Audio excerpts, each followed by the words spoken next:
Howdy and welcome to today's serving of Daily Bread.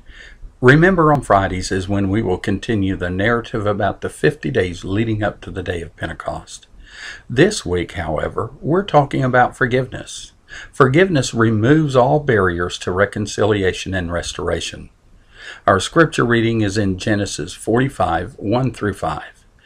Then Joseph could no longer control himself before his attendants, and he cried out, "Have everyone leave my presence."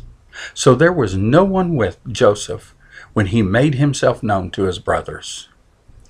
And he wept so loudly that the Egyptians heard him, and Pharaoh's household heard about it. Joseph said to his brothers, "I am Joseph. Is my father still living?" But his brothers were not able to answer him because they were terrified at his presence. Then Joseph said to his brothers, "Come close to me." When they had done so, he said, "I am your brother Joseph, the one you sold into Egypt. And now do not be distressed and do not be angry with yourselves for selling me here, because it was to save lives that God sent me ahead of you." One of the greatest examples of forgiveness in Scripture is Joseph. He had much to forgive because of what he suffered at the hands of his brothers. Their actions brought many years of hardship in Egypt. Now, had Joseph harbored feelings against his brothers, it would have poisoned his spirit.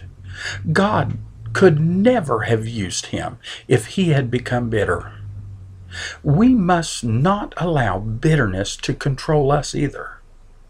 I want to encourage you to forgive those who may have wronged you, and also to forgive them like Jesus forgave us. He forgave us before we asked, and without us deserving it. We must be willing to forgive. Thank you, and I pray that you've enjoyed today's portion of Fresh Daily Bread, and may God richly bless you today.